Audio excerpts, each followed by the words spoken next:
Welcome to the Dogs Podcast with your hosts, Blake Reneker, Justin Charles, and Josh All. What's up, Browns fans? Welcome back to another episode of the Dogs Podcast. Browns ending a miserable season at 5-12, but ending on a high note. Back-to-back wins over division rivals. Myles gets into the history books, breaking the sack record held by Michael Strahan. Shedeur leads a game-winning drive at the end. Szmyt gets his redemption from the beginning of the season. We lost that game when he missed 2 kicks. Gets to come back week 18 and seal a win against the Bengals with a game-winning field goal. I'm not going to lie, once Myles got that sack record and then we had a chance to win and Szmyt had a chance to end the season by beating the team that we lost to because he missed kicks early in the year and he's rebounded to have such a – I was really pumped up. Yeah, about the win for the Browns today. Dude, I was like, he's not missing this. He's not missing this kick, and he just punched it right through. That's what he's done all year, ever since week 1, just right through. So I thought it was really funny. We had 2 defensive penalties when our players were Marshawn Lynching into the end zone. Yeah. And any other time, I'm like, this 45-yard extra point would cost us. We're going to miss one of these. And he just drills both of them right down the middle. So he was perfect on the field goal, and he made both his extra points, which turned out to be 40-plus yards. So Szmyt, if he can do it another year, I just can't. Dustin Hopkins ruined me on crowning us in terms of having a kicker in Cleveland. But if he can do it another year, I feel very good about entering the season with Szmyt next year.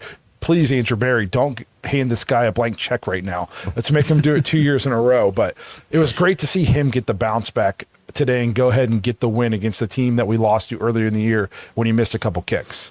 Yeah, I did want to cut in real quick because at the beginning of this, you said that Myles Garrett broke the sack record held by Michael Strahan. It was Michael Strahan and TJ Watt were both tied at 22.5, and I make that point because I told you guys before the show, this is 2 weeks in a row now that the Cleveland Browns have forced the Pittsburgh Steelers fan base to absolutely melt down and embarrass themselves on social media. It's awesome. I'm telling you, if they lose tonight, they're going to blame us.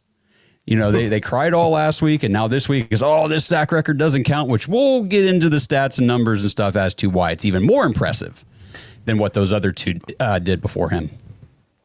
Nothing makes me feel better than making the Steelers fan base have mental breakdowns. Or as the youth says, mentee bees. Mentee bees. Well, that's what Zach Taylor had after the game. Why? What did he do? I saw down the press conference about the referee stopping the game for the Browns to celebrate the sack record. Yeah, I'm like, hey, bro, but your team's done. Also, I just happened to see that. What are you complaining about? Your season's over. Also, we can't have. He just broke an NFL record. Shut up. He's just mad because he's probably going to be jobless. So he should be. We got a fun one obviously lined up today. We have 8 voicemails to get to today. If you want to get intros and voicemails on the show for future episodes, head to thedogspodcast.com, tap leave voicemail on the drop-down menu. If you're watching on YouTube, please like and subscribe. Make sure you tap the notification bell so you don't miss any of the content we're putting out.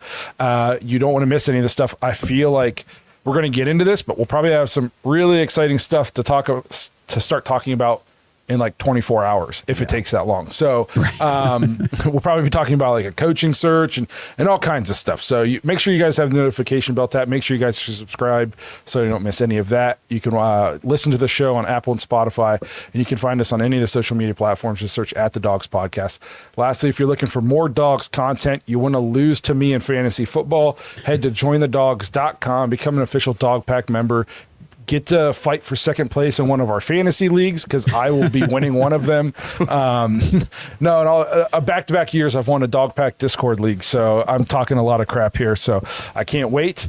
But if you want extra content, you want to hang out with Browns fans from all over the world, you want to talk about our upcoming coaching search 24/7, who do you think it should be? You want to talk, I know the draft is going to be a super hot topic of conversation for Browns fans this year. Jointhedogs.com. It's a great community in there. Everybody loves it. So make sure you guys hop in there, become a Dog Pack member, support the show, and just meet a bunch of cool people from all over. A couple super chats here. Jake Cuddles. He's always trying to get me to glaze Shedeur for a game-winning drive. A glaze Shedeur, and he gives us money for it, and I never do it because I'm just not. You can't just dangle dollar bills in front of me. But we appreciate the super chats. It's not selling out for $1.99. Yeah. Yeah. I've done much worse things, but usually for a lot more money. True. There it is. There you go. So the first thing, obviously, we spent a lot of our time, in the last 2 months talking about Shedeur and the offense. I think today we need to kick off the episode by talking about Myles Garrett breaking that sack record. And I'm not going to lie, I did not think he was going to get it. I was like, didn't either. Especially after Joe Burrow talked about he wasn't going to be worried about it. He was just going to go out and play his game. It sure felt like the Bengals were worried about it. Yeah. Like he gets rid of the ball quick all the time. I think I saw his time to throws like second quickest in the league or something like that. I mean, he's used to playing behind a bad offensive line, so he's used to getting rid of the ball quick. But man, it just seemed like every time, like they were just triple teaming, chipping with tight ends. He was throwing every dump off pass immediately. Just in the play right before he got the sack record, Myles had a free run at him, and he just throws this little dump off. And I was like, God, he's not going to freaking get this. They're going to do anything they can. And then the very next play, he gets one of his patented great Myles Garrett off the ball, jumps to the snap. And I mean, people want to say Joe Burrow laid down. He was dead to rights. This was not a Strahan Favre situation where Brett Favre just gave it to him. No, Joe Burrow was dead to rights, and Myles got a hand on him, and he was just like, I'm done. Okay. I'm not going to let you just crush me and murder me. You got me fair and square. Myles had to earn it because the last couple of weeks, the Steelers went out of their way to make sure he wasn't going to get a sack, and the Bengals were doing everything in their power to make sure he wasn't going to get one today. So super pumped for Myles in a season kind of filled with turmoil. The trade request, he comes back. The season's not going well in terms of wins and losses, but he's just etched his name in the history books. He's going to be a defensive player of the year again now. Obviously, first ballot Hall of Famer. Now he holds the record for most sacks in a season. It just feels awesome because even on this show, like, we've criticized Myles at times for like not having a complete season or not always necessarily being like the kind of leader. But like at the end of the day, Myles is a super good dude, and he's going to be a Cleveland Brown for life. And like, I'm just super pumped for the guy because he's been through just terrible seasons for the Cleveland Browns. And so to be able to get an individual accomplishment like this and to be able to do it in a win, I wanted him to be able to do it in a win so he could properly celebrate it. Because you just kind of look corny if you're celebrating a personal achievement on the field if you're losing by 2 or 3 touchdowns, So the fact that he did it when it's to hold the lead in a game and then we win, that was awesome. Yeah, because all the reports after the game were like, there's a party going on in that Browns locker room right now. And you wouldn't have had that atmosphere after the game with the team in the locker room on a loss. I mean, they still would have been happy for him and celebrated that, but it wouldn't have been on the scale that they were able to do today. Let me ask you guys this, because when he got the sack, it was a weird, proud moment for me, like as a Browns fan. Like I got very weirdly emotional for the guy. Like I was standing in my living room clapping like an idiot. Oh, me too. Like I was at the stadium, you know what I mean? Me and my wife both were. And like at the end of the day, the dude just went through a lot in Cleveland. You know what I mean? Like it hasn't been easy. There's been multiple things that have went wrong. There's been a lot of bad seasons for this guy. And it's been a lot of like personal accomplishments. So for him to get that personal accomplishment, like you said, in a win, and just, man, like his family's there, everybody's there. It's a huge moment. I asked Josh, I said, is there any time like as a Cleveland sports individual, like record or anything like that that's happened where you've been like, you felt like that? Because as a Browns fan, I haven't felt like that maybe ever. I mean, in terms of just like a personal record, the closest thing is probably like when Joe Thomas hit his snap streak. Sure. But that's kind of like an obscure like thing, right, like that Joe Thomas was able to hang his hat on, and it's obviously a big deal, but like I feel like that's not something that's regularly tracked by a lot of people, like consecutive snaps, that kind of thing. Honestly, the closest thing, at least not in terms of like if we're excluding championships, obviously the 2016 Cavs championship, but like LeBron announcing he was coming home. And, I was at work where you and I worked, and I heard about it on break, and I come back in the building and people are yelling about it over the radio. Like that's like the closest thing I can kind of compare it to in terms of if we're not talking about like winning an actual game or a championship or anything like that. And honestly, the cool thing about this, I know it was a personal record, it was an individual thing for Myles Garrett, but it was really a team thing. You saw how the whole team was focused. Like they kept saying on the broadcast that Myles Garrett was constantly being the voice of reason and calm to the rest of the defense, saying, guys, like, let's just play the game. We don't need to focus just on that. Everybody wanted him to get that record. They took it all upon them. Like, yeah, it's Myles' record, but we're doing this as a team. We're getting this for this guy. And that defensive line is, this defense this year, I know there were times where it was bad. There were games where it was just putrid in moments and things like that. But on the whole, that defensive line especially was tenacious. I loved it. Especially when we had, before the Malik Collins injury, it was like, yeah, it was a top defensive line unit in football. One of them. Mm-hmm. Yeah. Did we have any voicemails about Myles? No, nobody said anything. Actually, no. I definitely want to start off with this one from our boy Fake Burns. What's up? It's Zach. Here with my buddy Tommy. Myles Garrett just officially got the sack record, and we celebrated with a shot of Fireball, unfortunately. But only reason we came to this game, we're here live. Stadium went crazy. Everyone was getting all excited for Myles. They're holding him up right now as I speak. I don't know if they're showing this on the broadcast, but it's like Rudy out here. Just a much better Rudy who will be in the NFL Hall of Fame one day. But go Browns. So happy for Myles. And hopefully we can close out this game. Hoo-hoo. Hell yeah, brother. Dude, that's awesome. Hell yeah, brother. Justin, I was like you. I'm sitting there watching. My mom was at the house. She's playing with my kid. My wife's sitting there, and I'm talking to her. I'm like, he's not going to get this. There's only 5 minutes to go. I'm kind of like starting to panic. And then he got it. And you would have thought like we just iced a trip to the playoffs or something. Yeah, bro. I was like up and clapping, pacing around my living room, watching the celebration. So like, I feel like it was kind of thing like not just like all of the Cleveland Browns fans, like, we weren't going to the playoffs this year. You know, like this was this was like the thing we needed and we were going to hang our hats on and like we wanted to be able to celebrate. So man, it's like, it's a Myles thing. And then it just was like kind of good for like just the spirits of Cleveland Browns fans everywhere to just get to see him do it in a Browns uniform. Like we can say the all-time leader in sacks in a season is a Cleveland Brown. Like that's just awesome. Yep, the youngest guy to ever get to 100 sacks and everything that he's accomplished. The only player in the NFL with, 8 consecutive seasons of 10+. Like the dude, the stuff he's done it's really insane. It's not easily repeatable. And we're talking 8 years where everybody knows your deal. He's getting chipped. He's getting double teamed on, he's getting basically 2 tight ends thrown at him every play. Like what that dude has to overcome on a play-to-play basis and then to even get individual records like that is unreal.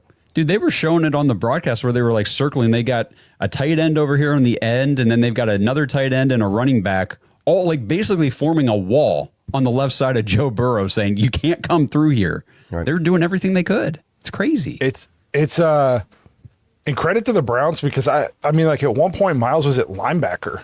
Yes. Yeah. They were getting him the record. They were, or they were going to die trying. You know what I mean? Like they were like, we got to put him somewhere. He played the left side, the right side, over the center. He played a stand-up middle linebacker for a play.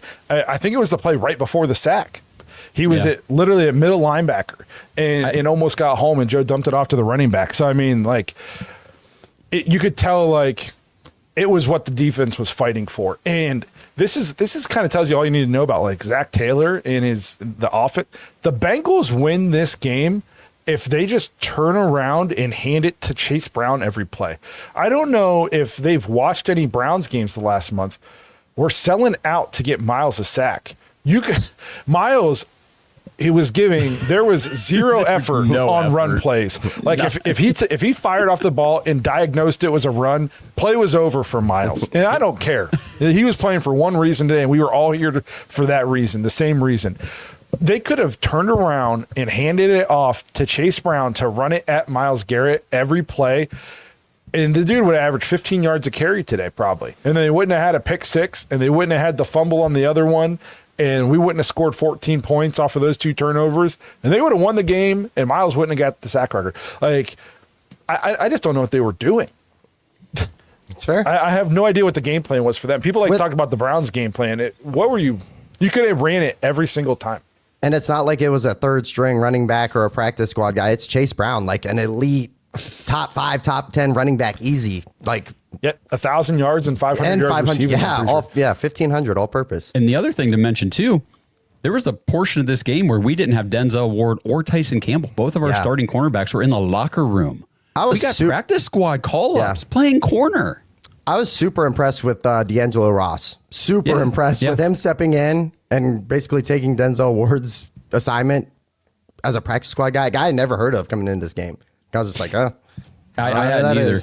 It's funny though, talking about the record, because I was excited to see him do it and I wanted him to do it. I didn't realize how much I actually cared about it until it was the fourth quarter. And I started telling the guys in the Discord chat, I was like, we had the ball on offense. I said, I actually really want to go 3 and out here. Like, now would be a good time for a 3 and out. Get the defense back out there. Like, that's how much I cared about it. And I didn't realize that. We got a super chat here from Colton. It says, the saltiness of Bengals players due to the delay for Myles to celebrate the sack record is hilarious to me. Like, Jamar Chase cried about it. Did he really? Yeah, he said, that's something I'd expect out of Steelers fans. Dude, Jamar Jamar Chase was like, he said, I hope they do something like that for me whenever I, achieve something late in my career or something like that. Like, okay. Okay, dude. Like, okay. Well, yeah. You're on pace to have your one fluke Super Bowl appearance and then just nothing but losing seasons before and after. I mean, let's think of, has anybody done less with more than the Bengals the last 5 years? Dude, one player we would be. One how we player would feel keeps about getting it. hurt. Yes. One player keeps getting hurt and they lose all their games because of it. If they don't have Joe Burrow, they might as well just forfeit every week. So, Jamar Chase, how much of a game changer are you? And look at the Browns on offense. I posted this today. I said, what we're playing with right now in week 18 is essentially what you would see in the third quarter of a preseason game. Yeah. That's our offense. And we just won 2 games in a row with this. If I'm a Steelers fan or a Bengals fan, I understand they are upset. They are crying, and they should be, because you should not be losing to the Cleveland Browns right now. This episode is sponsored by ButcherBox.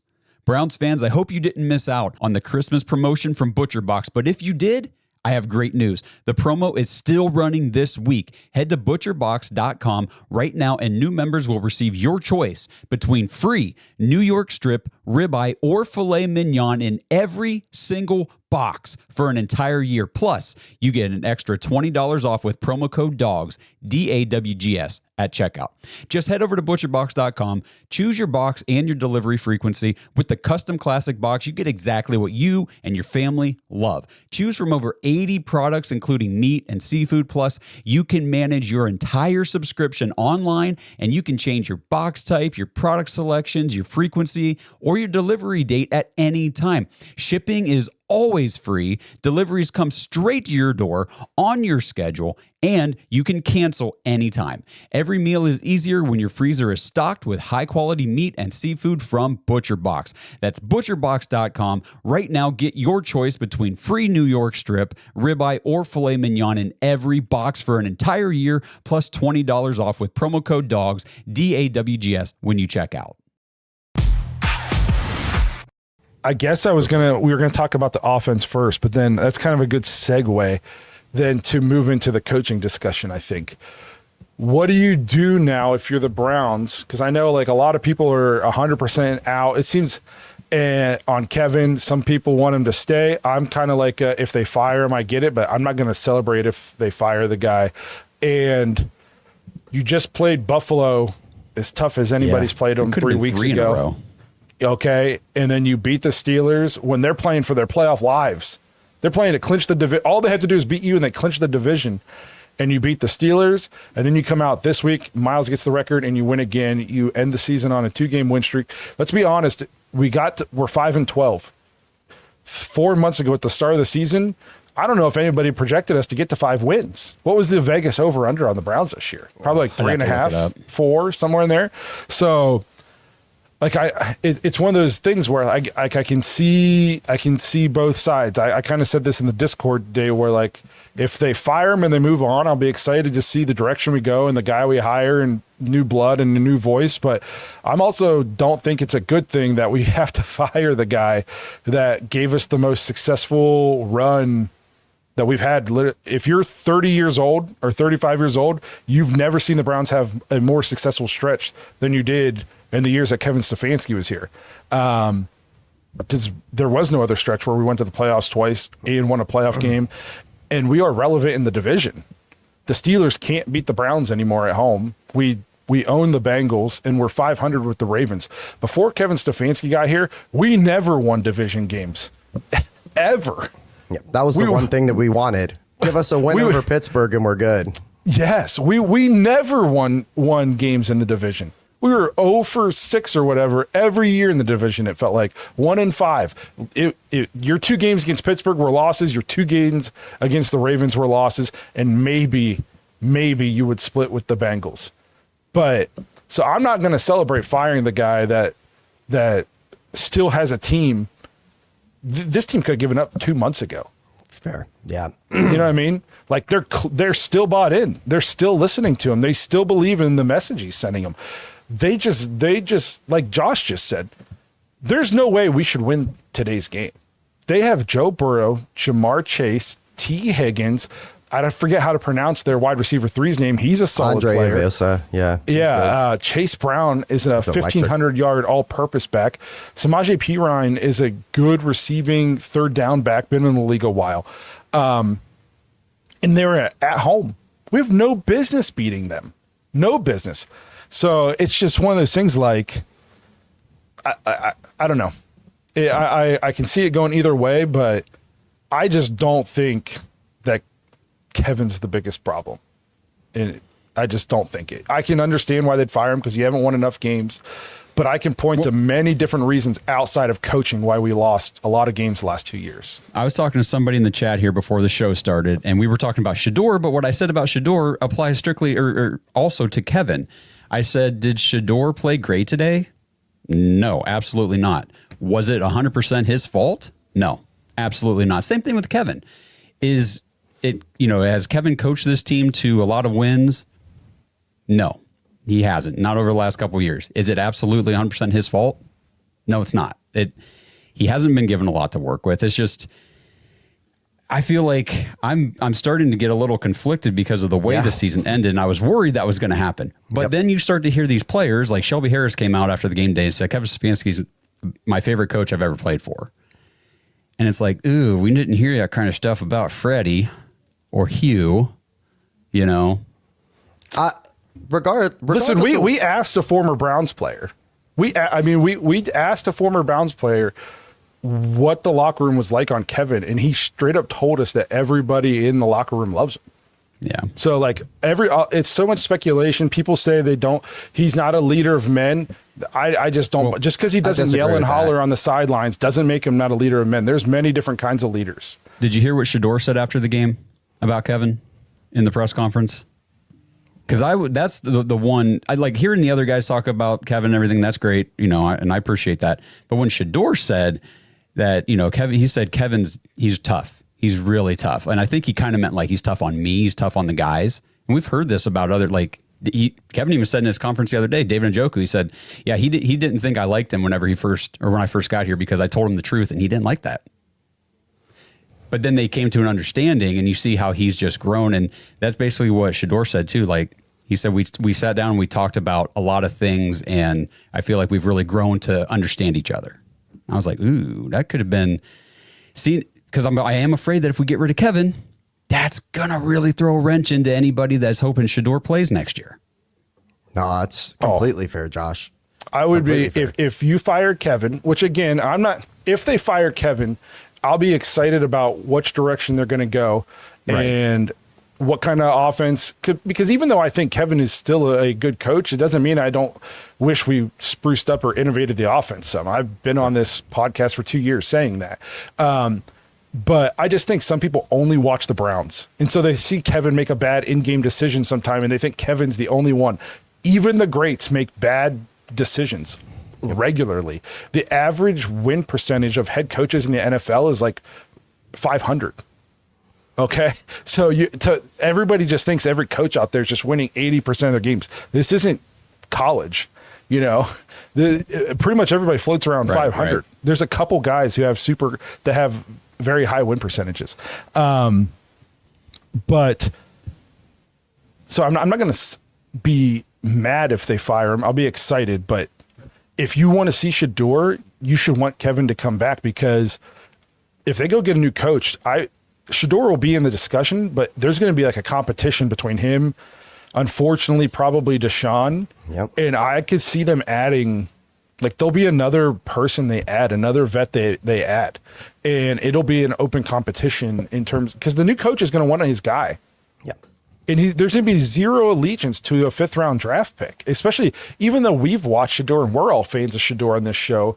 From the outside looking in, the numbers are bad, high turnovers. Like, we won this game, and we'll talk about it. And he led he put the team in the position to kick the game-winning field goal. But before that, it was not good before this game. Bad. If the defense doesn't score 2 touchdowns, we lose this game. There's going to be no allegiance to him. So if you want Shedeur to kind of have a leg up into this offseason next year, you should probably want Kevin to stay. At least that's kind of the way I look at it. So, let me ask you guys something, because they had a report today. I think Mary Kay Cabot said it. They said Andrew Berry's pretty much, it looks like he's going to be safe. But it's trending that, there's potential. It probably is going to be a mutual parting of ways with Kevin. Obviously they're going to talk tomorrow and all that. But do you guys think it's interesting that Andrew Berry's staying, when we have major roster issues, and that potentially led to, I don't want to say the downfall of Kevin Stefanski, but I'm saying, like, it definitely was a factor in the last 2 seasons of us being awful. Well, you guys know how I feel too about the whole situation. Like, first, I am Andrew Berry still being here makes me nervous, because earlier this season when I was saying get rid of people, I meant everybody, clean the house, anybody involved in this mess right now, putting this offense on the field. I don't want you involved anymore, because this is terrible. It's the worst I've ever seen. So, but I saw that too. I know I fully expect Kevin to be gone. Not saying that's like I'm pounding the table. It has to happen. I'm just all the smoke the last couple weeks, this week especially. It's every report you read is it was like are they going to trade him to the Giants? And that's just his agent putting stuff out and everything. Yeah. But he'll get hired in a day, and he'll go to the Giants, or he'll go to the Raiders, and all this stuff. I think there will be a mutual parting of the ways tomorrow. And the fact that it's mutual, what does that tell you about the internal, like, workplace? Well, if the coach is like, I'll gladly get the hell out of here. You know what I mean? Like, what does that tell you about the environment? Like, most of the time, coaches are going to be fighting for their lives to keep their job, and our head coach is going, yeah, I guess I can get out of here. Well, yep. Bro, he didn't make a PowerPoint presentation, that we know of. So this is definitely, we're improving. We're heading the right direction. Not as radical. There was another thing too after the game. They of course asked him in the press conference about how he would like to continue to be the coach here amidst all these rumors and speculation, things like that. And he just said, this game, I've told you guys before, this game isn't about me. I'm just proud of this team and how hard they fought. And when he said that, I don't know if you guys saw the clip or anybody in the chat, I thought his voice cracked a little at the end. Like, he got a little choked up saying, like, I'm proud of how hard they fought. Like, it almost looked like he was very sad, as in, this is probably my last time with this group. I will say this, in some people, if you don't think that Kevin won't get hired instantly, you're just like a Kevin hater. If we fire him tomorrow, he's going to have a job by Thursday probably. So it'd be like if the Ravens fire Harbaugh or Steelers fire Tomlin, like, they're getting hired. These guys will get hired. If the Ravens fire Harbaugh and we part ways with Kevin, I am sending a blank check to Harbaugh's agent and saying, just tell him to put a 1 and however many zeros he wants after it, and send it and mail it back to us. And when can he start? And you can come and kick Baltimore's ass twice a year. Yep. Here, brother. That would be wild to me if they fired. Yes. That would be Harbaugh. That would be very crazy. Especially if they beat the Steelers tonight and make the playoffs. I did want to get to this super chat real fast before we forgot, and I lost it. Young Among says, I can't advocate for Kevin to stay. The first half, I'm assuming he means of the season, was horrific. Why would you, and maybe today, why would you throw the ball and you knew your offense was depleted? Also, the Bengals forgot they had Higgins and Chase were on their offense. I mean, we couldn't run the ball either today. That's the thing. Our offense couldn't we can't do anything. Yeah, it's bad. Think about this. With how bad our wide receiver core is, they were the strength of the team today because you're turning around and handing off to a guy who was inactive for 12 or 13 weeks and was on the practice squad. At least your two wide receivers are a first round draft pick in Jerry Jeudy and a third round draft pick in Cedric Tillman. That's if there was any strength today, it was the wide receiver core, which is saying something about how bad the line and the running back room was today. Because I mean, you're handing off to a practice squad running back, and the other guy, Williams, I don't even know who the hell that is. Trevion Williams. Yeah, Shador threw a touchdown pass today to Sal Cannella, but he didn't catch it. He didn't catch it. I'm like, okay, if we had if it was Njoku, well, I don't know. Njoku or Fannin, a legitimate NFL pass catcher, that's a touchdown pass. Yep. he dropped it. I'm like, yeah, he's a practice squad guy from Canada. It's the same story. We're still. It's the same story 2 years in a row. We're at the end of and this year it happened way before, but I mean, we're at the end where Zinter's taking snaps at center. We just have random dudes that we don't even know who they are or if they're good, and then we're just trying to base evaluation of young talent on all this. It's pretty bad. It's really bad. So, I guess I've said my piece then on the Kevin. Like I said, I'm not going to celebrate if they fire him, but if they fire him, I get it and I welcome the new voice. So I'm just like indifferent on the situation at this point. Part of me is like excited to dive into coaching candidates just because there are some guys I've been reading about that. It's fun, and I've been reading about some up and comers that could be available if we want to interview. I'm like, I kind of like the idea. Now, will it actually come to fruition or will it play out the way? Probably not, but. You know how it is. Like you get these ideas. Oh, hey, what could be? That's what this season right now for Browns fans is. Like, get excited, guys, because we're into what can be season. Yes, we're our Super Bowl's coming up in a couple of months. Hell yeah, it is, baby. A super chat here. How many single possession drives have Bo Nix won this season because of his defense? Come on now, Shador is a rookie and he's learned from the Bills. Thank you for that. I'll say I kind of want to talk then about the offense and Shador. What did you guys think of the performance today? It was rough. But I mean, I think we've kind of come to expect that at this point. Like we're having a lot of trouble evaluating anybody, like at any position on the offensive side of the ball. The fumble sucked. The fumble was just kind of inexcusable, just ball security stuff. No picks, but I mean, there could have been a few. You're living dangerous, but it's hard to get a comp on a guy, man. The wide receiver talent sucks. We're depleted offensive line, running back, we're depleted. It's not great. We're starting Sal Cannella at tight end or whoever it was, the other guy, I don't even know his name, whatever, I almost had to go up and play guard. Yeah. Or center. You were going to be the center, bro. Yeah. You hope you know the snap. The first half was tough, and like you said, there's reasons to that. The fumble, it's just another one of those things where it's just like these are the things. Let's face it, he's fighting an uphill battle to earn the job because of the draft pick. Whether we agree of where he was picked or if the talent meets the draft pick, at the end of the day, if you're picked in the 5th round, you have a shorter leash. That's just kind of the way it is. So like the turnovers are you can't keep turning the ball over and expect that you're going to keep getting job opportunities. And it was just a silly one, just holding the ball out there while you're under pressure with one hand and the left hand. But what I was super impressed with was just was not a good game. And he got the ball with 2 minutes to go and a chance to go put his team in position to win. And we went right down the field and got put in position to win, to kick the game-winning field goal. And he made, like, the throw to Sampson on the sideline, and then he ends up running for like 10 or 11 yards. You can be like, well, that's just a check down. No. And you can't take sacks. You can't throw interceptions. You got to know where to go with the ball.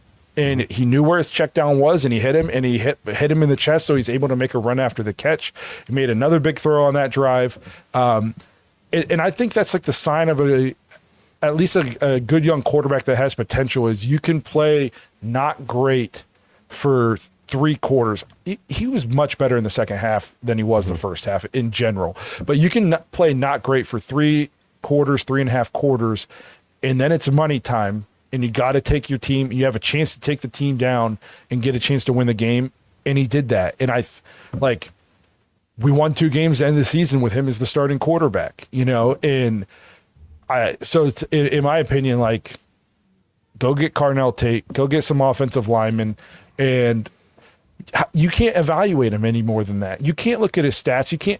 There's no blocking. There's no protection. There's no run game. The best thing to help your rookie quarterback out is a good run game. We have zero. We don't have, it's not that we have a good run game or like a mediocre run game, or we don't even have a bad run game. We have 0 run game. We might as well not even attempt to hand the ball off, and everybody knows it. We have no wide receivers. Our 2 best pass catchers this year are David Njoku and Harold Fannin. Didn't play in this game. So like outside of the turnover, like how much can you put on the guy? And like I said, in money time, he took us down and we kicked the game winning field goal. So it's one of those things like I'm ready to just give him the off season, and I'm not saying hand him the job, I guess. Like, I don't want anybody just handed anything, but like let him prepare, let it be his job to lose as he enters training camp next year. Yes. All the things that we complained about in the preseason about no reps, throwing to trash cans and stuff like that. Give the guy an off season where he's the QB1 and let him get all the reps, all of them, all the experience, get him some weapons, build the offensive line through the draft and through free agency and depth, big time offensive line depth. I think if you build your offensive line, we can have a running game. But right now we get no explosion at the line of scrimmage. We're literally blown up every play. We're getting hit in the backfield every play.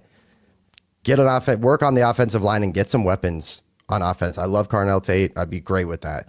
Mm-hmm. Absolutely. I mean, I feel like Shedeur, and I've said this before, gets so unfairly evaluated by everybody out there because of, I don't know, I guess just all the hype around him or whatever, because everybody's got to be on one extreme of the spectrum or the other. Nobody can just sit, somewhere in the middle and say, hey, listen, he's a rookie quarterback. These guys develop. What other rookie quarterback do you expect to come out and be perfect right out of the gate, especially on a terrible team? Our offensive line today, I posted this on Twitter. I didn't feel like we had one. I felt like we were playing, 7 on 11 or whatever it is, 6 on 11. We did not have a line. It didn't matter if we were running, passing. We're getting blown up. Every time we turn around and hand the ball off, the guy's getting hit 2 yards in the backfield. Every time. How about it? Yeah. Oh, go ahead, Josh. Yeah. Oh, I'm just going to continue complaining about that. But I mean, it wasn't that long ago that a guy named Sam Darnold was getting made fun of because he was seeing ghosts on the field. Well, look, he's developed now, and look what he's grown into, a very competent, playing at pretty high level quarterback. Number one seed in the NFC. Number one seed in the NFC. I feel like these guys, we close the book on people too soon, especially when they show signs of being capable of playing at a high level quarterback in the NFL. And I feel like Shedeur has shown that. And it's like these last 2 wins are impressive with what we're putting out there on offense. What he's shown, what he's been able to show, the flashes and the glimpses, that's impressive to me because he has nothing to work with. I mean, Cincinnati was rushing 4 pretty much the whole last, 2 drives against us, and we're getting major pressure. Shedeur's running for his life with four guys Which rushing. means everybody's covered. Yeah. Oh, yeah, for sure. Yeah. And doubled. Some guys. Or we're just spying. This is by the way, the Bengals are like the worst defense in the league. Correct. Yeah.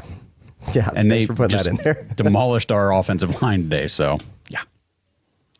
Do we have a commercial we want to do before we come back and dive into all the voicemails? Yeah. Quick break, and then we'll hit Kenny's voicemail on the way back.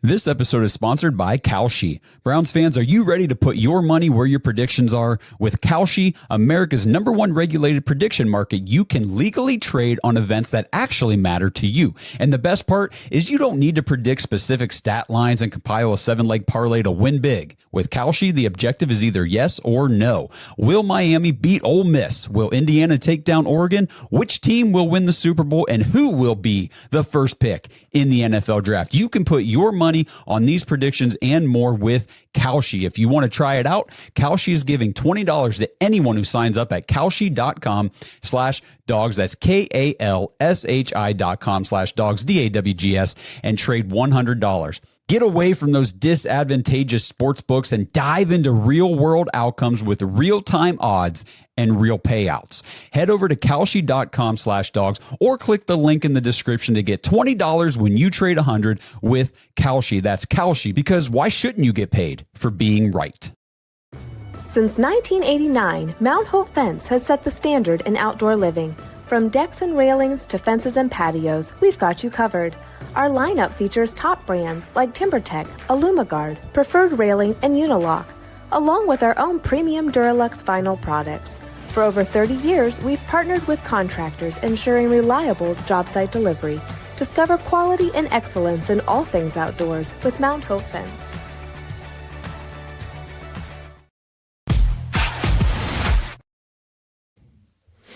Welcome back. Some breaking news everybody's talking about in the chat. We'll just address it real quick. Raheem Morris fired.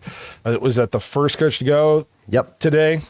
And I guess didn't even make it to Black Monday. Yeah, and this is what I said. Stop hiring defensive head coaches if you have a young quarterback. I don't know how many teams make this mistake. That's why like so many people want Brian Flores for the Browns. I'm just not hiring a defensive coach. If I'm rolling with Shador next year, I need a guy. I need like I don't want this guy, but I need a guy like a Cliff Kingsbury. Something. I need somebody who can make this quarterback flourish, because until you have that, you have nothing. And most of the time, defensive head coaches just don't do that. They don't. The way they coach, they're conservative. They just don't do that. If you're gonna go that route with a young quarterback, you mentioned the guy. You got to do it like how they did in Washington, where you have Dan Quinn and then you have like a Cliff Kingsbury. You have to have somebody where you can develop a guy. Yeah, you have to have a young, not even a young guy, but just a young offensive mind, a guy that can develop your young quarterback, at least in the building.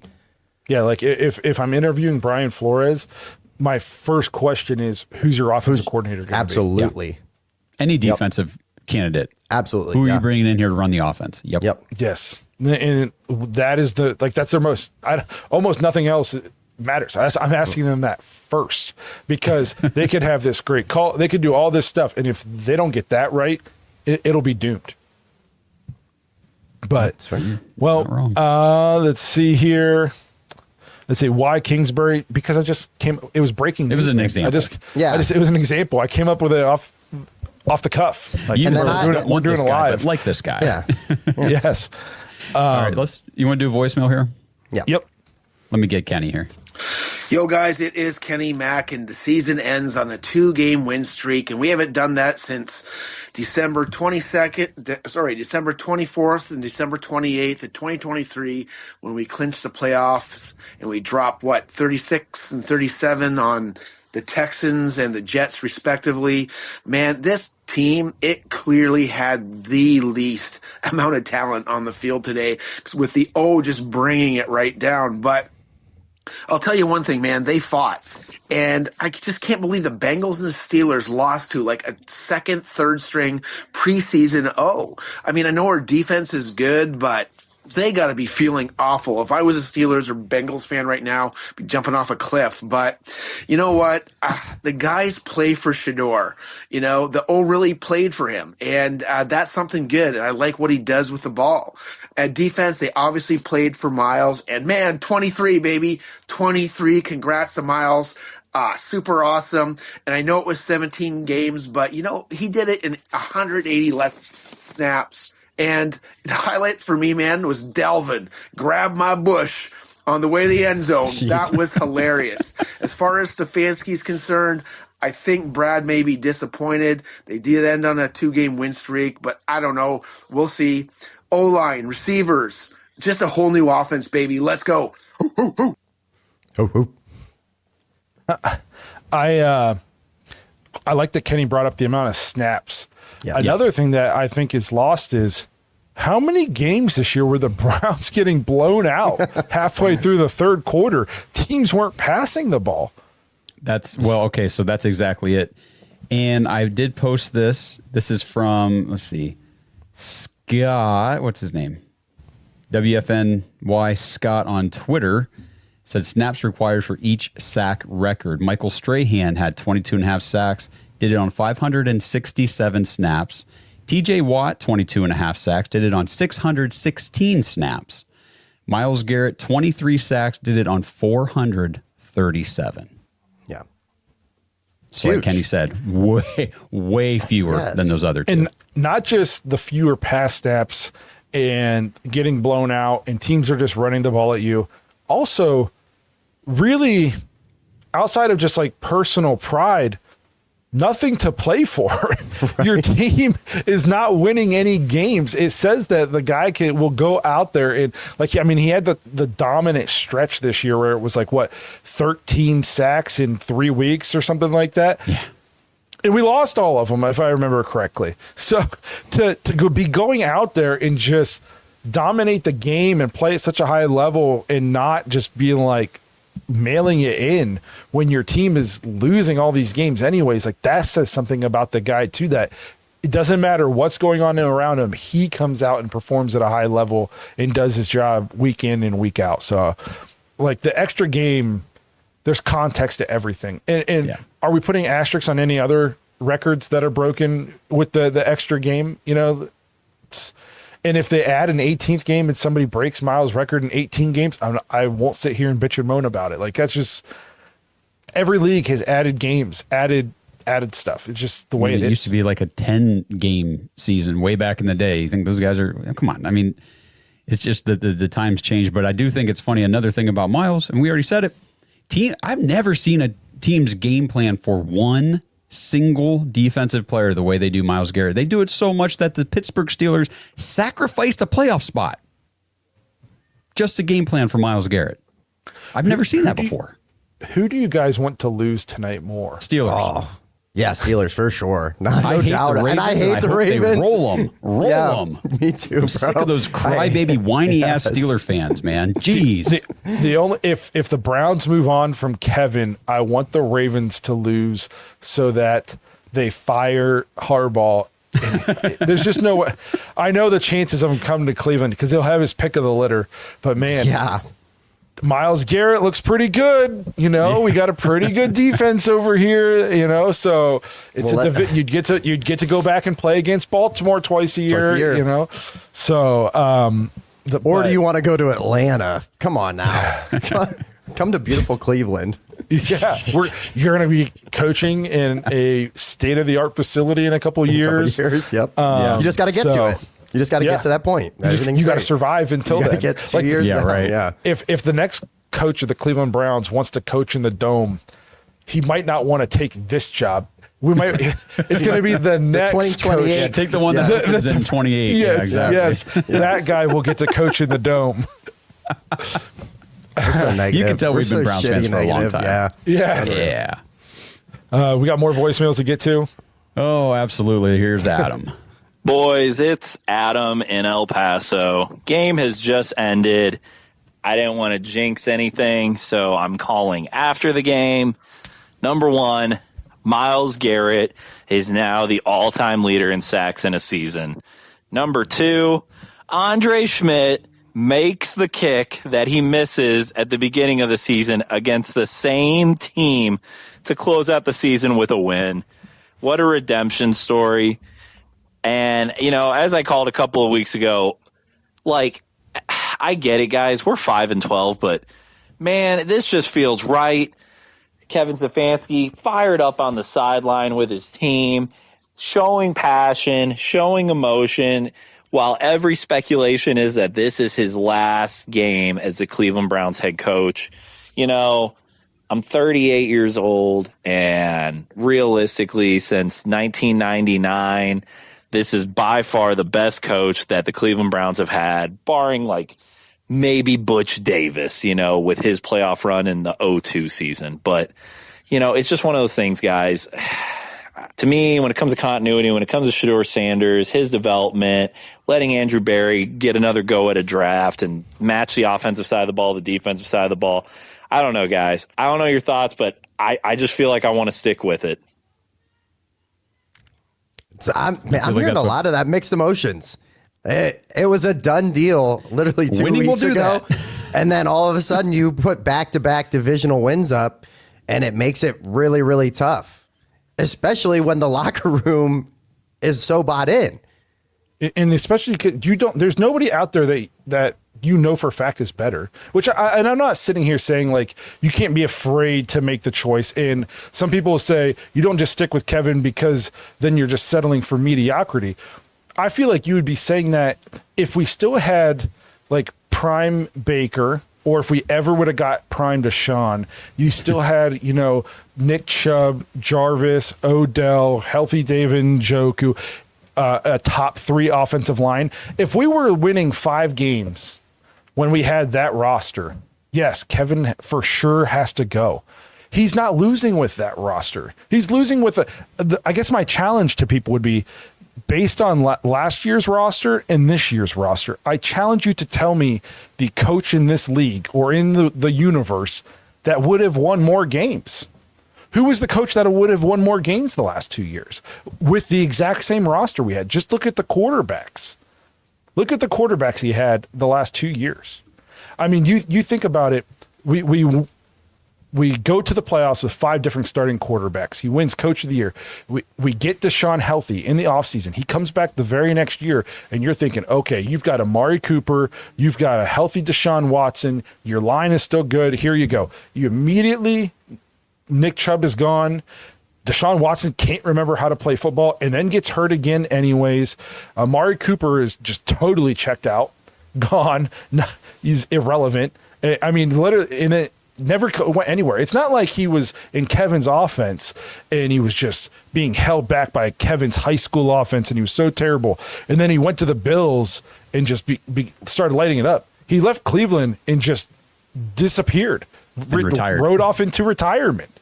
You know what I mean? So Kevin isn't losing with the roster we had 3 years ago. He's losing with a roster that everybody would lose with. That's my only pushback to the people that are just like so out and to the people where I get really like annoyed is when people will use these last 2 seasons and be like, Kevin's just always been a joke. Well, no, he wasn't. Like, he did a lot of good things when he had an actual NFL roster to coach. That's my challenge.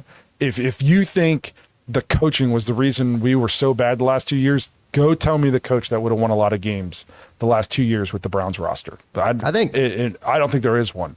I think that's where I'm just frustrated because I just look at the state of the team and I'm like, so we're okay with moving forward with this guy, but the one like kind of sign that things are kind of working in the locker room where, you know, with what you have, it just makes no sense to me. Like, I don't if it's one plan, right? Wasn't that the bullshit all year? Oh, we're one collective thought all together. We're all in this. It's all one direction. Maybe I say I don't know. I don't even know if I want that, but I just think that there's a major miss at the other spot, at the GM spot. If there was an opportunity, that's my argument. I think that here's a good point. Somebody said Liam Cohen, and this kind of feeds to my point. Liam Cohen turned the Jaguars around year 1 with an offensive roster loaded with offensive talent, first round draft picks. You have Trevor Lawrence. Trevor Lawrence was the next Andrew Luck coming out of college. Totally different. That's what I just said. If Kevin was the coach the Jaguars had before Liam Cohen, he was losing with a team you should not be losing with. Okay? If Kevin would have got fired last year and Liam Cohen would have came to the Browns this year and had to play old Joe Flacco Dylan Gabriel, and then Shador with no reps, and this offensive line at the end of the year, and this wide receiver core. You think Liam Cohen would have won 10 games, 9 games this year, 11 games with this? No, he wouldn't have. I'd bet my house he wouldn't have. There's just no way. No, and I don't think nobody should be arguing that the offensive talent on this team is terrible. And again, said it already on the show, but for me, that's where I'm frustrated with Andrew Berry. I'm frustrated with the talent evaluation. Now, will things change? Maybe that Paul DePodesta's gone. We haven't seen an offseason in a decade without Paul DePodesta's thumbprint on this thing. Right. I don't know. There's so many variables, and the thing is, we're only a few hours really from finding out some answers here. And I don't even think that we're necessarily sure that Andrew Berry's staying as the general manager. Like, I still think there's a lot of... Did they? Okay, I missed that. What did they talk about? I think they said there's a chance he'll take on more responsibility, but he's still going to have the final say in roster building and all that good stuff. Yeah. I didn't know if it was going to become a GM search also, I guess. Let's see here. Somebody said, in 6 years, what quarterback did he develop? Not one. I will say this. Tell me the one he should have developed. Which one of the career backups should Kevin have developed? Should he have developed Case Keenum, a career backup, Jacoby Brissett, a career backup, Joe Flacco, a guy who was out of football before he came to Cleveland? Which one of these guys should he have developed into a perennial NFL starting quarterback? That's, again, if they fire him because we've only won, 8 games in the last 2 years, okay, I guess I'll listen to that. But let's just not pretend like there's not this reason, and this reason why we don't score points. You ready for another voicemail? Yes. This one's from Cooper. Hi guys, I'm Cooper Belvin. I'm 9 years old, all the way down here in El Paso, Texas. I'm a Cleveland Browns fan. I love listening to y'all's podcast. I'm super happy that Myles Garrett got the sack record.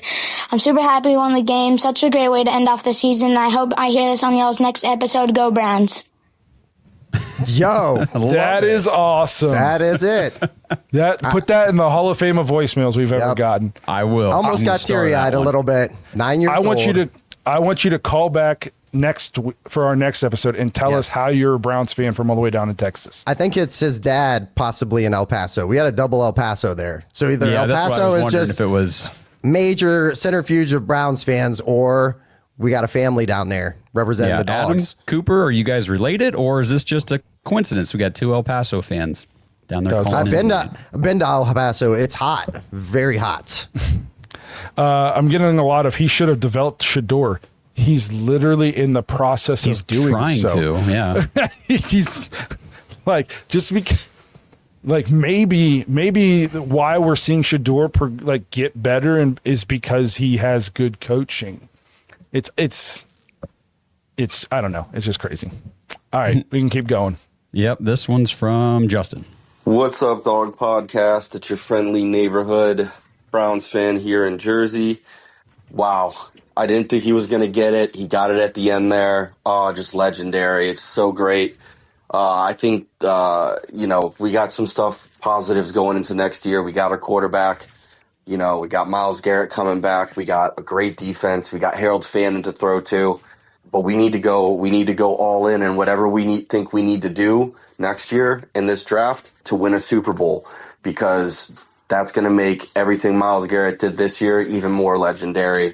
So they need to, whatever they need to do to go all in to be able to get that Super Bowl team. I think it's going to be getting 2 really good receivers. And then in the second round, grab your offensive lineman, and then grab another offensive lineman in the third round. And that's how you're going to do it. I'm still all in for 2 receivers in the first round. Take it away from another team. Get your 2 Justin Jeffersons. There you go. We need to go all in. Let's go Browns. Hoo-hoo. I like the optimism. I like the name, and I like the Super Bowl excitement. I'm not quite there yet. But no, I mean, I'm with him on as far as there is some things to be excited about. Like the way this season ended, as a Browns fan, you should be stoked. You just watched history. You got to see the Browns beat 2 division rivals back-to-back weeks. We used to not get that ever. I mean, there are positives going forward, and if you can nail down this draft, and if you can establish, I don't see there's any way where we don't draft 2 wide receivers, potentially more. I mean, But then again, who knows? I said that last year, and we didn't address it at all. Yeah, so who knows? Maybe I could be way off. Taking 2 receivers is one thing. Taking 2 receivers in the first round or in your first 3 picks is a different thing because, yeah, sure, Andrew Berry could take 2 receivers in the 3rd and the 5th or something. They'd be nothing burgers like every other receiver he's ever drafted. So we need to invest high capital at the position if we want to be serious about it. And I hope they are because this is terrible. I can't watch this crap another season. I can't do it. In my life, the Browns have only had one wide receiver that was like a dude. Like Amari Cooper was Amari Cooper was great for like the 2 years that he was actually bought in here but he's like he's not a dude. He was like a tactician, with his route running, but just a guy that was must watch football. You just throw it to this guy and it's a threat to take it to the house. It was Josh Gordon. Yes. For 14 games. For 15 one season. Games. Yes. 1 year, man. Oh my gosh, so dang, good. That hurts. We've outside before him and since him, we've never had an offensive guy that just like was on the. We've never had like a Myles Garrett on our offense. Just a guy that is just. I mean, the closest thing's Nick Chubb. Sure. Yeah. You know what I mean? A Nick Chubb, you just hand it to him. He's a house call waiting to happen. But in the wide receiver room. We haven't had anybody since Josh Gordon, really. That was just like, this guy's different. This guy's different than everybody. Sky's the limit. Just throw him the football. If he's double covered, throw him the football. It doesn't matter. Just throw him the football. He's going to make a play for you. Our quarterbacks, our poor quarterbacks, all 87 of them, just, they're constantly throwing to 5'7" gadget guys, 5th round people that were highly productive at their Division II college. It's just go get us some guys, some dudes. Like, don't overthink it. This guy played at a top 5 program in college football, and he was the best receiver. Okay, that's the guy I want. He's probably pretty good. Yes, just go get that guy, please, and then get the next one and the next one. Yep. Yeah. We're definitely going to take a linebacker or something in the first round for sure. No doubt. I don't even know if I can sit in the draft with you guys this year. I'm going to have a mental breakdown. Oh my gosh. We'll crash out hard. One more thing to make fun of the Bengals today. Not only did we not have corners or Malik Collins, we didn't have Carson Schlesinger. No, we did not. Yep. We didn't have the team's leading tackler, the green dot for the defense, and honestly our second best defensive player. And they could only muster 18 points. Pretty bad. And they gave us 14 of them. Mm-hmm. Yeah, absolutely. And speaking of that, that's perfect because I was just going to bring up Devin Bush. Yes. If Devin Bush is not on this team next year, I'm going to be very upset with Andrew Berry. This guy, I don't want him playing on another team. Nope. He has to be a Cleveland Brown. The dude has been phenomenal 2 years in a row, but this year really was just juice, man. That's juice on the defense. 2 pick sixes this year. I mean, the guy, he's so good. We got to bring him back. And it was kind of a question mark. Like 2 years ago, we were just kind of taking a chance on him. Like, one team tosses him out. Maybe a project that worked. Yep. Finally. Yes. Yeah. You do 10 a year, you're bound to get one, right? Yeah, that's true. That's another thing too. If you move on from Kevin, Jim Schwartz will be gone. Yeah, everybody will be the gone. next head coach is not in a lot of Browns. I know we've talked about our issues with the Browns defense at times, but he's gotten, Devin Bush is a guy who is kind of, like you guys said, a reclamation project. He's playing really well for the Browns. Is that a guy you want to lose? Because if you fire Kevin, you're probably losing Jim Schwartz for sure. Yeah. All right. Next one here is from Stacy. Just got done watching the Bengals game. Happy that we came out of that with a win. I will say after watching this game, I kind of feel like, yes, Shador did win, and that's awesome, and I'm always happy to get a win, especially against a rival. But as far as this week and last week go, I truly think that the defense won these games for us, and I've been a big Shador fan since the start because I explained, I would just love for us to have gotten a 5th-round pick and have him be our franchise quarterback. It would save us so much money, and it would be just a laugh in the face of everybody that passed up on him. But after these last 2 games, I don't know what that means for him going into next year. I don't know if it means that Deshaun will end up starting. God willing, he does not, but that is a possibility, and then he'll just be the bridge quarterback for either Shador if they want to stay with him, or if they want to draft a quarterback at some point. I don't think in this next draft we will, but I don't know. I just feel like those last 2 games they're so worried about Myles and so worried about the sack record that the quarterbacks, Aaron Rodgers and Joe Burrow, they both were just worried about getting the ball out, and not so much about accuracy. So I just think defense won those last 2 games. Hopefully that's enough for Shador. His season has been enough, and we continue with him, because that's what I would like to do moving forward. I feel that I'm the same way too, because I think we're picking 6th now, right? Correct. From what I saw. Yes. If Mendoza and Moore both declare, they're going in the top 2. Sure. So, and I'm not giving up picks, and there's too many holes on the offensive side of the ball to trade away tons of picks.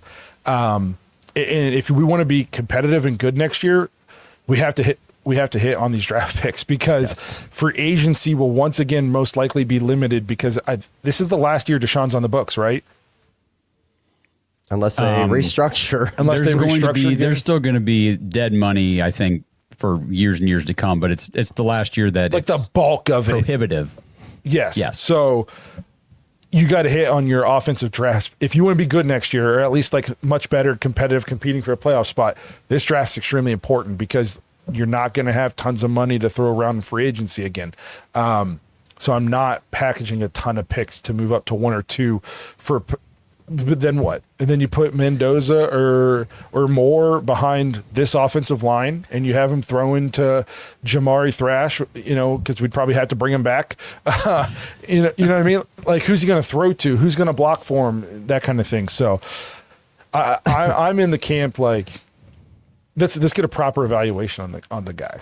Do we really want to? Do we really want to trade 2 first-round draft picks away to go up to number 2 to take the guy that backed up Dylan Gabriel? It's a fair question. Just being honest, just saying real things, just putting it out there. That's what we would be doing. Enough said. Moving forward. And I know I'm not trading a bunch of. He's only started 12 games in college. You talking about Mendoza? Yeah, I think so. Yep. No, more. Oh, okay. Mendoza's played a lot of college ball. Yeah, he's more. I'm not trading a bunch of picks for a guy who's only played 12 games. If you go look at the history of college starts, man, if they have a season of starting in college, that it doesn't typically train, at least not right away. Sam Darnold was one of those guys. Well, this next Browns coach, if we let go of Kevin, this next Browns coach doesn't have 6 years for the next quarterback to figure it out. He'll be on his 4th team by then. No, that's fair. I obviously things can change. We can get new information. Opinions can change as the months go toward the draft. But right now, it definitely feels like the best move would be to build around Shador, because again, he's shown the things that you want to see from a rookie at this level. Like, okay, he can do this, this, and this. We'll fix this other crap. We'll fix this other. He can do the things that you really can't teach that well. Well, and like I said, if you want to put him at 1 on the depth chart, and it's his job to lose. I'm not saying he's infallible. He's untouchable. He can just go out and be awful, and he's going to get to play every game. It doesn't. No, but if you're going to have Deshaun on the roster next year and he's healthy, I mean, Dylan's going to be there, but let's be honest. If you want to bring in, another guy to compete in camp, but he gets the 1 reps in camp. He's the starting quarterback. And if throughout camp Deshaun is just flat out outplaying him, and it's just then okay, then he lost the job. But it's going to be, like I said at the beginning of this episode, it's Shador Sanders' job to lose starting next year, and I'm putting proper pieces around him to actually give him a chance to keep that job and evaluate him properly. Yep, 100%. Yep.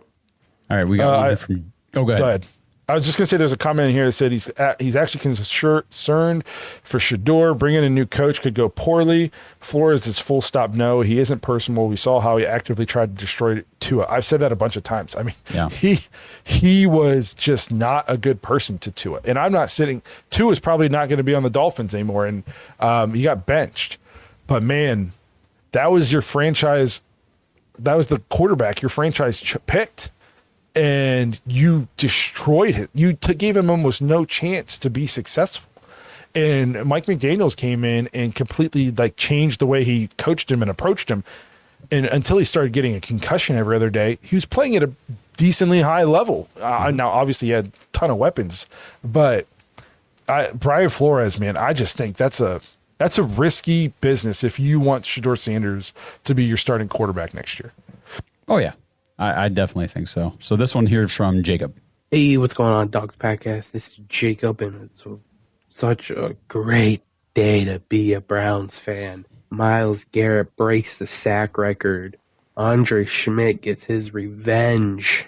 I wish I was able to watch this game, but I was working, sadly. So I wasn't able to understand the play calls. I wasn't able to watch it. I know the first quarter was horrible. Second quarter was a little bit better for the offense. Defense played all around good. Getting a little worried there in the second quarter with no Tyson Campbell and no Denzel Ward. But luckily Tyson Campbell came back. I don't even know who the corner was. He played okay, I guess. He had the touchdown thrown on him for the Bengals to get the lead. But we had a great 2-minute offense there. Get Szmyt into field goal range. It was great. Sorry for my dogs barking. But, yep, it's a beautiful day to be a Browns fan. Let's go Browns and let's get Cardell Tate. Woof, woof. I love how he says, sorry for my dogs barking, but then he's barking. Come on, it's a dog's day, baby. I did want to. Starks here in the chat just popped up, says Tate is not a first-round talent. Tate is a second-round pick. ESPN released their current, as it stands right now, the players that they have first-round grades on. And there's only 11 players that have first-round grades, and Carnell Tate is number 6 or 7 on the list. He's the only wide receiver. Only wide receiver? Yes, sir. Wow. Yeah, come on, guys. Like, let's not pretend too. Like the last month and a half, he wasn't banged up. He was playing a little bit banged up. Carnell Tate is the real deal. He is. If we pick Carnell Tate at 6 and he ends up being a bust, I'll live with that decision. Yeah, I'll eat that one for sure. You know what I'm not going to do? See it. I'm not calling him Julio Jones. I'm not doing another Julio Jones where we pass on the guy and now he's going to walk into the Hall of Fame as we got nobody out of that. It's one of the worst trades ever. So if we're known for that. Yes. If we draft Carnell Tate and he ends up being a bust and sucking, I'll live with that decision. I'm not going to live with watching him be a stud on another team and he was just sitting there for us to take. Hey, guess who the last receiver taken from Ohio State in the first round that was a bust? Ooh. Some people don't even try because I don't know who it is either. I don't know the answer. I don't know some if people would say, okay. Some people would say Marvin Harrison. Oh, he's coming. Don't worry. I think he's going to be okay. Bad QB play. I mean, he's like not even a focal point of their offense for some reason. No. So he's been mishandled badly. Yeah, he'll be okay. So do we have any more voicemails or is that it? We do. We're going to end with Brad. Oh, got to save these songs for the going out here. Don't stop believing in Myles Garrett being sack leader. Oh. Yeah. Super Bowl, Super Browns. Yeah. Woo! Well, we ended the season with a win, boys. Yeah. 2-game win streak. You know, we're all sweating there if Myles is going to get the record, but he got it. And Andre, that game-winning quick kick, awesome. Man, offense, you know, we all saw it. Anyways, man, defense is great today. Myles is great. Andre, great. We're into the offseason, boys. We'll see what the offseason drama brings us. Is Kevin going to still be here? Is these 2-game wins save his job?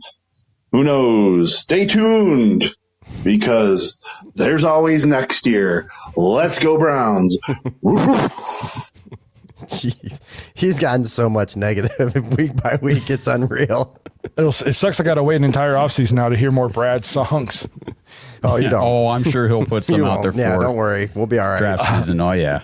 If you guys jump in the Discord in the dog pack, Brad will make AI songs about like the Browns season and post them in there, and they're pretty good. Yeah. So you guys want to jump in there and be a part of that. It'll be interesting. I'm gonna go. I'll be like kind of glued to my phone the rest of the tonight and tomorrow, just to kind of to see what the news is, because I mean, it's gonna. I guess no matter what, it's gonna be. There's gonna be a lot of chatter, no matter what happens. If we move on, it's gonna be who we getting, and there's gonna be a side of the online Browns fans that'll be like, it'll be like the people who are there Kevin bros out there? I think there's at least like Kevin. There's some Kevin believers. bros. There's some Kevin bros. There's some Kevin bros. They'll be loud, and then if they keep them, people will be losing their minds. So no matter what happens, it's going to be like TNT. It's going to be drama. So we'll have a lot of stuff to talk about. But that was the last voicemail, correct? Yes, sir. That's it. All right. Well, we will wrap this thing up. We appreciate everybody being here. Stuck it out. Oh, we got a super chat. What do y'all think about Thomas Brown or Eric Bieniemy as head coach or OC? I don't know who Thomas Brown is. Eric Bieniemy, I have virtually zero interest in as being my head coach. The guy's been interviewed a zillion times. He doesn't necessarily have, at least if I remember correctly, doesn't have the best past. Comes from Kansas City's the Andy Reid show. You know, I don't know. Eric Bieniemy, I don't have much interest in him being my head coach. I can't speak on Thomas Brown, but we're going to wrap this thing up. We went a little bit long to celebrate the season. We appreciate everybody's been here, sticking it out with us through 18 long, tedious games this year. 12 therapy sessions, but we got to end it on a 2-game win streak, a high note with Myles getting the record. As we enter the off season, you guys will want to be around, tuned in. We're going to have a lot of good content. We go all year. We don't ever stop. There's no vacation here for the Dogs podcast. We are all year round. We'll be bringing you guys. We'll talk about the playoffs, obviously going forward. Probably talking about a coaching search, draft. We possibly, maybe, cool. Can I say it live? Maybe we get to go to the Senior Bowl. So maybe we'll be down there checking out some prospects for the Browns. Just a lot of cool stuff. So if you want to get thoughts and intros on the show, thedogspodcast.com, just tap leave voicemail on the drop down menu. If you want Browns discussion literally 24/7, people all around the globe, different points of view on everything from the Browns, jointhedogs.com, become an official Dog Pack member.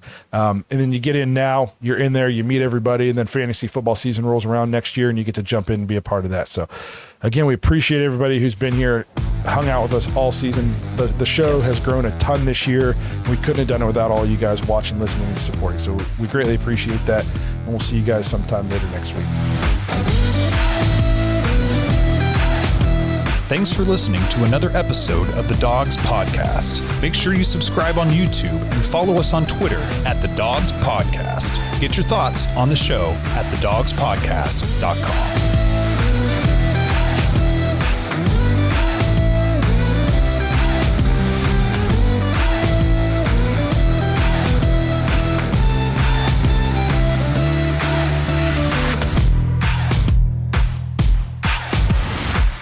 This episode is sponsored by Kalshi. Browns fans, are you ready to put your money where your predictions are? With Kalshi, America's #1 regulated prediction market, you can legally trade on events that actually matter to you. And the best part is you don't need to predict specific stat lines and compile a 7-leg parlay to win big. With Kalshi, the objective is either yes or no. Will Miami beat Ole Miss? Will Indiana take down Oregon? Which team will win the Super Bowl? And who will be the first pick in the NFL draft? You can put your money on these predictions and more with Kalshi. If you want to try it out, Kalshi is giving $20 to anyone who signs up at kalshi.com/dogs. That's KALSHI.com/dogs, DAWGS, and trade $100. Get away from those disadvantageous sports books and dive into real-world outcomes with real-time odds and real payouts. Head over to kalshi.com/dogs or click the link in the description to get $20 when you trade $100 with Kalshi. That's Kalshi.